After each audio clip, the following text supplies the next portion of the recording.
Putin Bad News Ukraine is hoping for guarantees from the NATO summit. Will they be given by allies? This week, world leaders will gather in Vilnius, Lithuania for a long-awaited NATO summit, but the alliance's unity may be put to a new test as disagreements over the guarantees given to Ukraine over its membership's future become more pronounced. Ukraine has pressed for a detailed path toward membership into the alliance, which some member countries appear reluctant to provide, more than 500 days into a grinding war launched by Russia in February 2021.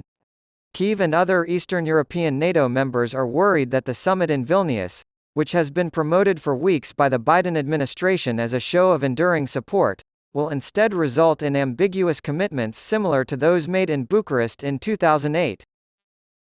Ukraine and fellow candidate Georgia were told they will become members of NATO at the summit, but were not offered membership action plans, MAP, despite public pressure from then U.S.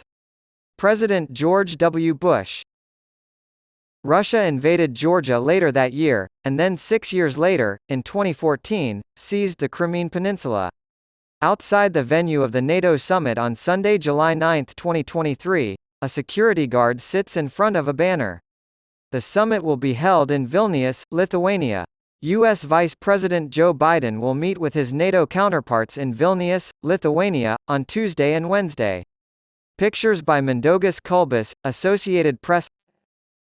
President Volodymyr Zelensky of Ukraine and some of his closest allies in Eastern Europe are now arguing that clearly defined commitments from NATO are essential to bolstering Ukrainian fighters' morale as they wage a grueling counteroffensive and to deterring Russian President Vladimir Putin, who has banked on waning interest in support for Ukraine from Western capitals. On Sunday's episode of Face the Nation, on CBS, Ukrainian ambassador to the United States Oksana Markarova said, "We are getting ready for NATO membership." The open door policy toward Ukraine was adopted in 2008, and since then, Markarova has said, "We want not only for the door to be open, we want to be invited to come in." Under the condition of anonymity, a Western diplomat said, "The Eastern Europeans and particularly the hosts have been very forward-leaning, but they've already been told by other allies that they can't be that forward-leaning." The official acknowledged that there had been intensive discussions leading up to the summit about how to update the commitments made in Bucharest, but added that it wouldn't be the first multilateral meeting that fell back on something less than crystal clear. An American or European diplomat advised that the international community, fundamentally, understand that the direction of travel for Ukraine hasn't changed. The Biden administration has already stated that Ukraine would not be offered membership at Vilnius while there is an active border conflict between the two countries. On Friday, President Biden told CNN that he did not believe Ukraine was ready to join NATO. Mr. Biden went on to say, "I don't think there is unanimity in NATO about whether or not to bring Ukraine into the NATO family now, at this moment, in the middle of a war." A member of the Senate Foreign Relations Committee, Senator Chris Coons, told Face the Nation moderator Margaret Brennan that there has to be a security guarantee for Ukraine going forward, but that providing a firm assurance on NATO membership is a decision for 31 NATO members to make. Coons predicted, "They'll make real progress on sustaining or critical support in the middle of this counter-offensive," adding, "But I don't think they'll leave Vilnius with a specific timeline." At Friday's White House press briefing, Mr. Biden's national security advisor Jake Sullivan made a similar point.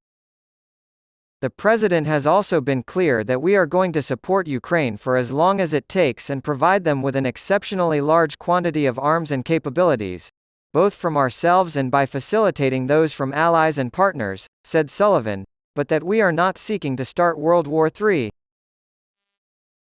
On Friday, NATO Secretary-General Jens Stoltenberg announced the alliance's plans to establish a NATO-Ukraine Council and approve a multi-year program of assistance to Ukraine in an effort to upgrade our political ties. Stoltenberg continued, "I expect Allied leaders will reaffirm that Ukraine will become a member of NATO, and unite on how to bring Ukraine closer to its goal." Mr. Biden is still working to bring Sweden into NATO, however. According to Delaware Democrat and close Biden ally, Coons, who made the statement on Sunday, Mr. Biden has been actively involved in trying to convince hesitant NATO members like Greece to let in Sweden. There are currently 31 NATO members, but there should be 32. Putin has suffered a strategic setback due to NATO's newest members, Finland and Sweden.